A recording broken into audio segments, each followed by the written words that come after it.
atrapalha e muito o nosso trabalho constitucional aqui, de exercer o que nós precisamos exercer. E em 2019, o meu primeiro pedido de impeachment foi para o Gilmar Mendes, e eu lembro o senador que foi governador de Minas Gerais, ele disse o seguinte: Duval, eu gostaria muito de subscrever esse pedido de impeachment, mas como eu fui governador em Minas Gerais, e quando eu passei pelo Executivo, a oposição fazia denúncias sem fundamento nenhum, e veio tudo agora para o STF, e eu tenho receio de subscrever e acabar me prejudicando.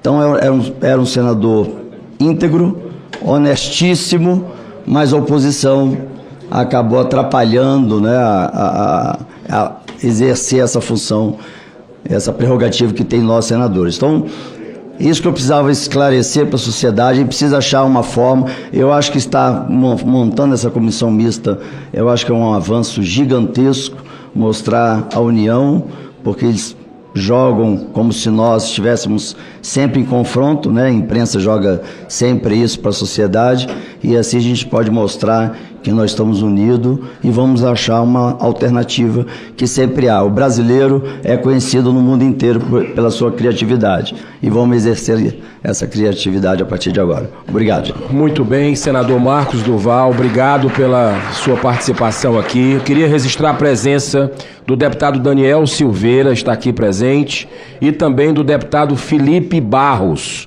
Muito obrigado pela presença de vocês. Já passo imediatamente a palavra para a Bárbara. Senador, só pela ordem, tem algumas pessoas, convidados, pessoas da população, que estão querendo entrar do Salão Verde para o Salão Azul para participarem da comissão.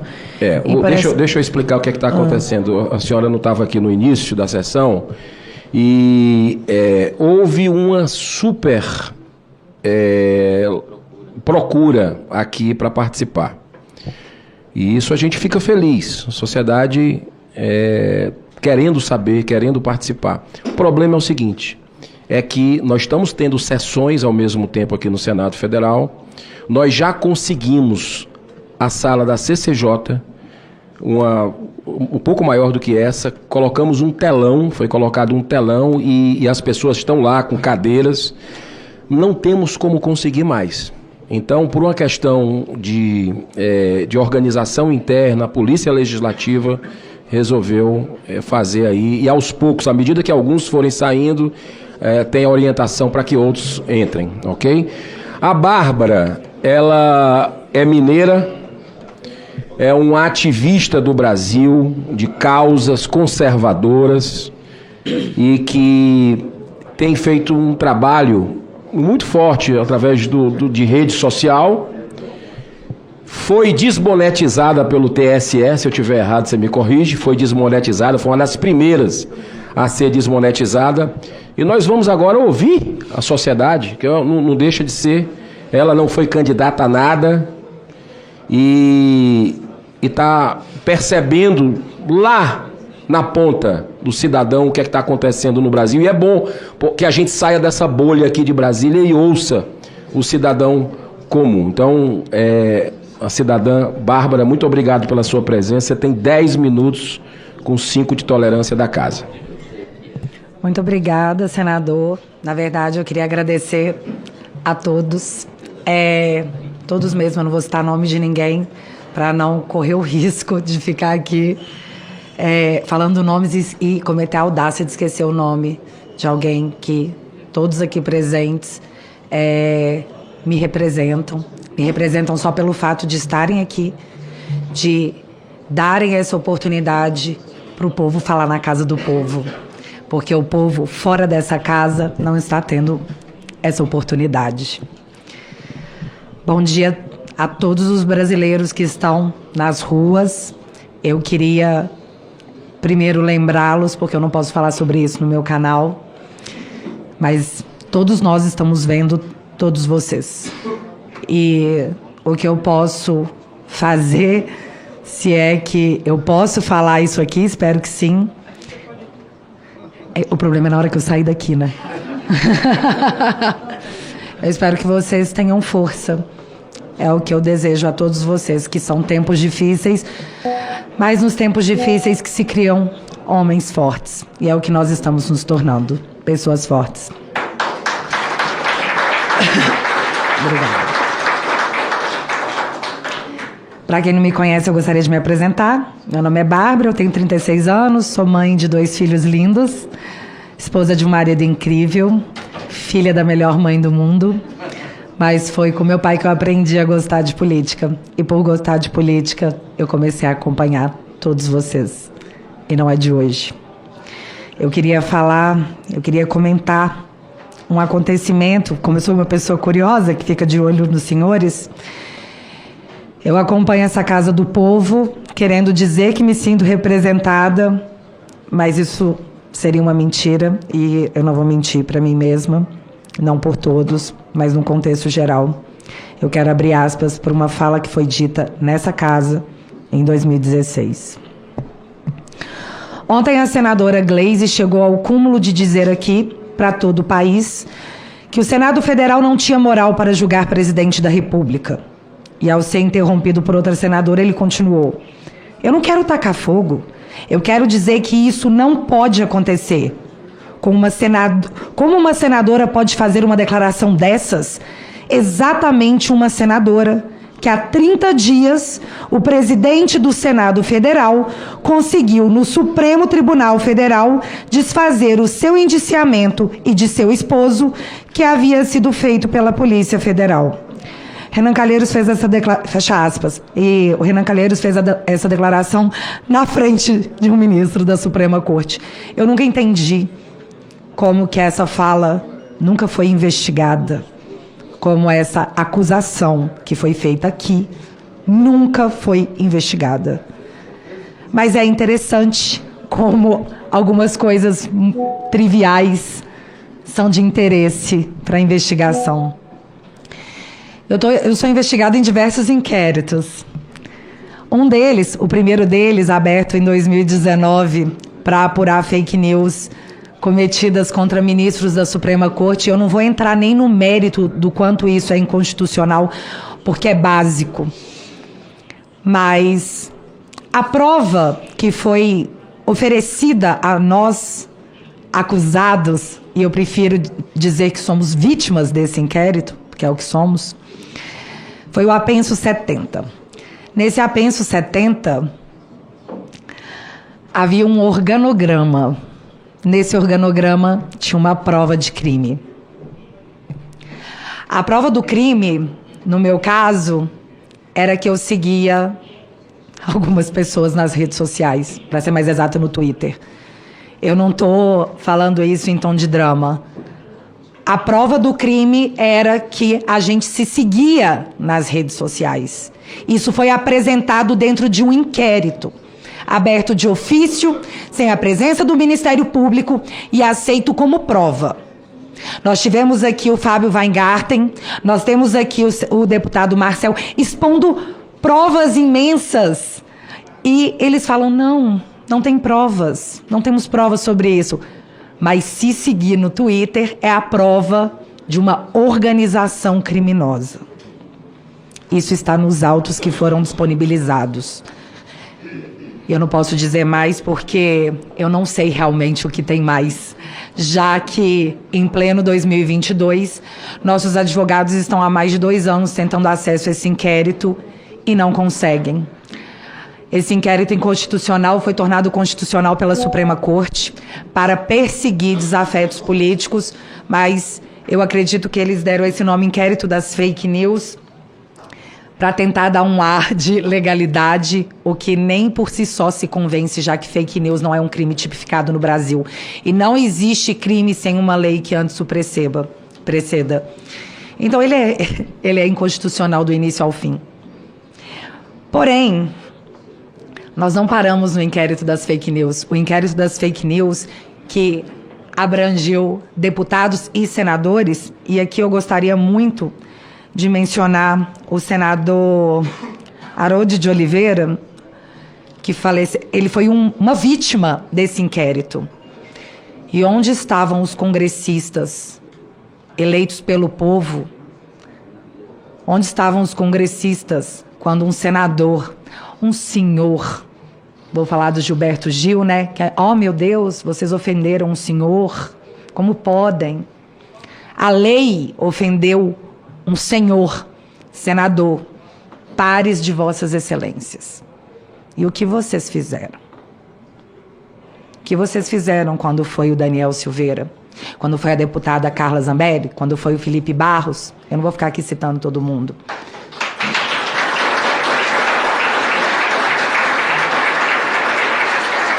O que aconteceu, e todos nós assistimos, infelizmente, foi a omissão completa daqueles parlamentares que o povo confiou para que nos representassem.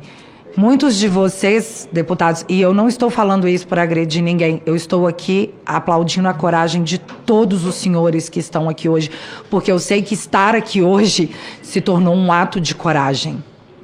É um ato de rebeldia contra esse mundo cruel, porque é o que a gente pode falar, no máximo. Eu, pelo menos.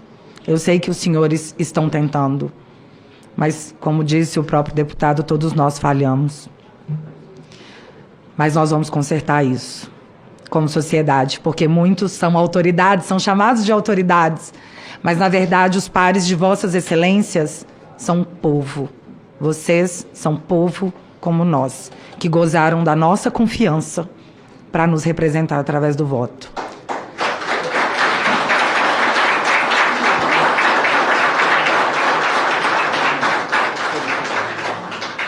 Pois bem, a gente falou do inquérito das fake news, esse foi o primeiro, eu gosto de chamar ele de pai.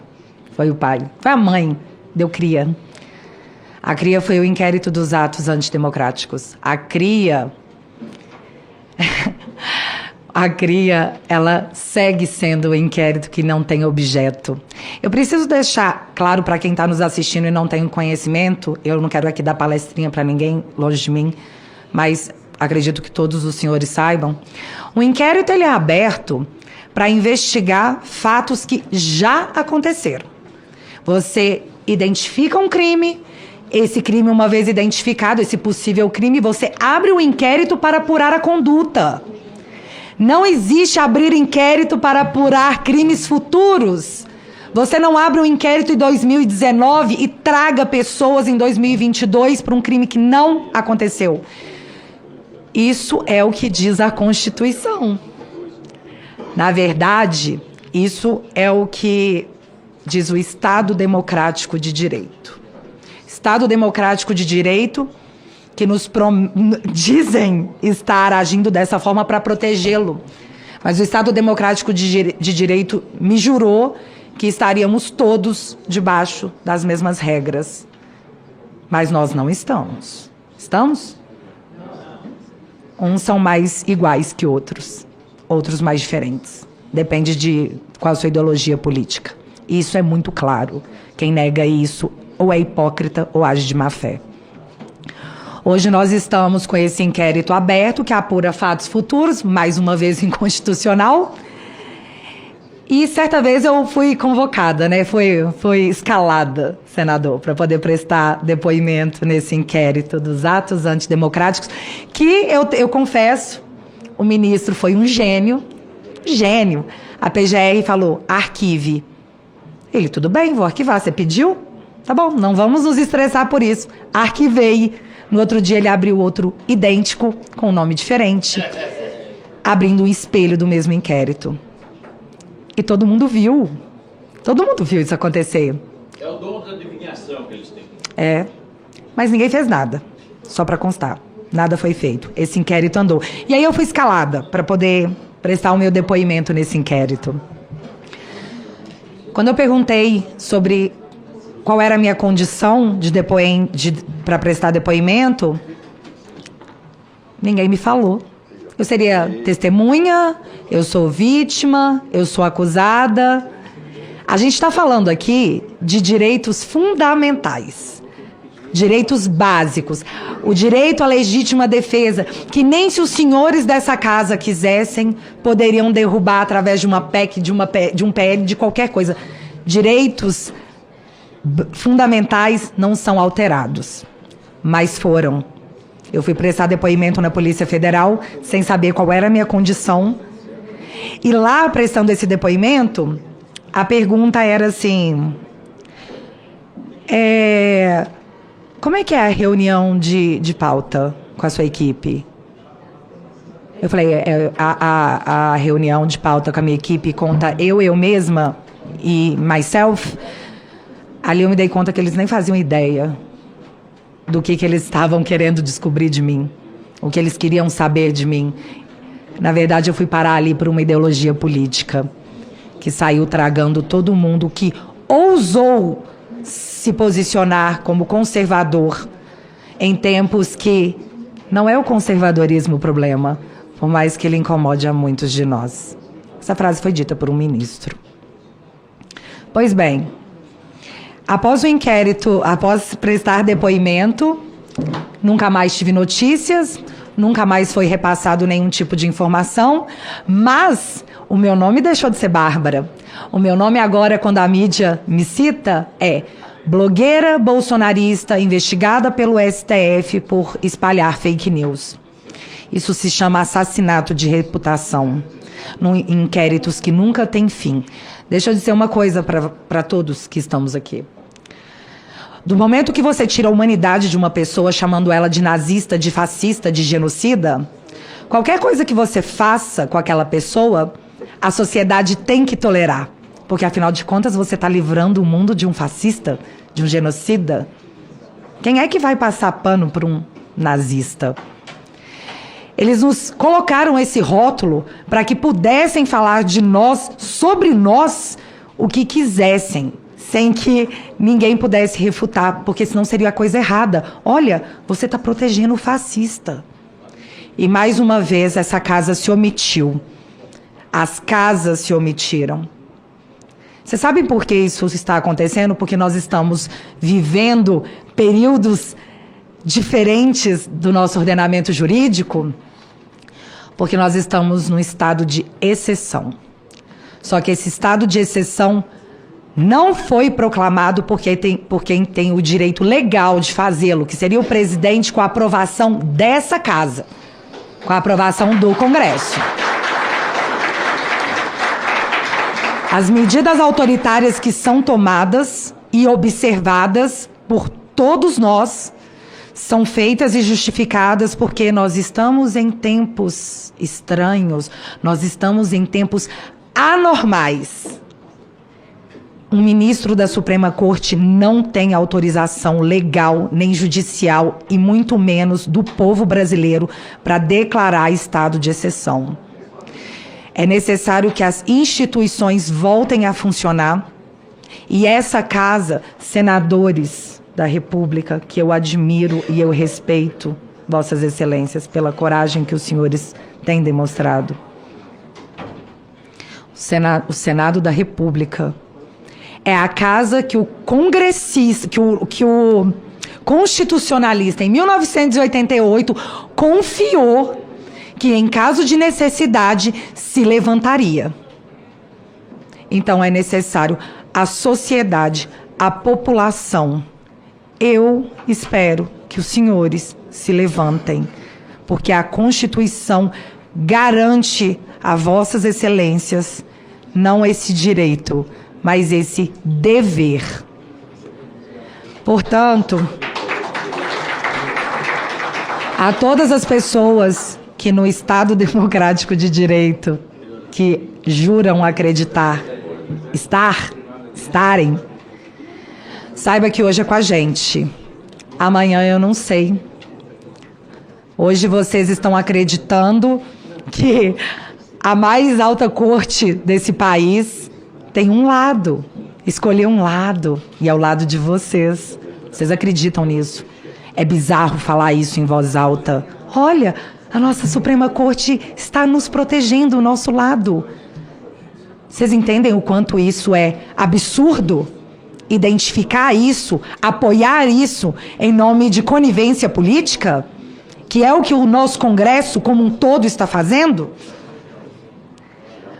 Mas a censura, ela começa de um lado E ela vai acabar se comportando... Na verdade, ela sempre se comporta na história como esse inquérito, como os inquéritos das fake news e dos atos antidemocráticos.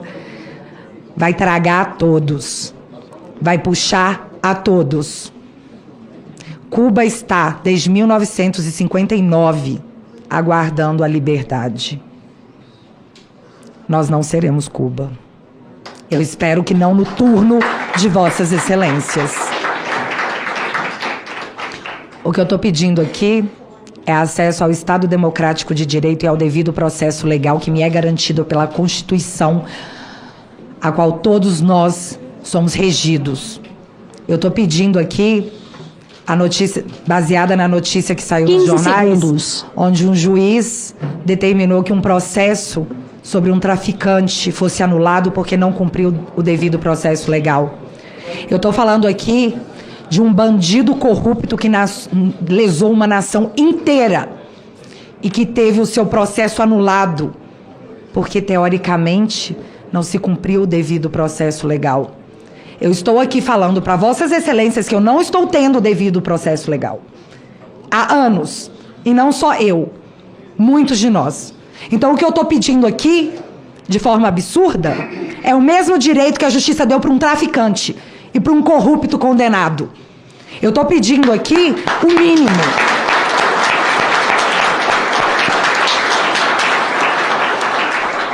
Eu sei que soa ridículo falar em voz alta, mas eu só estou pedindo o mínimo. Então, por favor, Senado, por favor, Congresso, parlamentares, socorro. Socorro. Por todas as pessoas que estão na rua, como foi bem dito. Elas não sabem mais para quem pedir ou o que pedir. Elas estão desesperadas porque não confiam mais nos representantes que elas elegeram.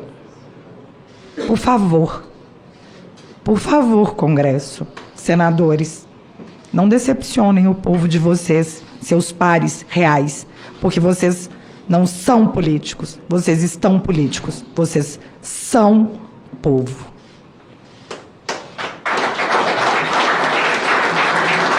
Parabéns pela coragem de todos que estão e estiveram aqui, que pegaram essa luta. A todos os meus amigos que eu estou vendo censurados pela democracia, que não deveria, porque ela é proibida pela Constituição.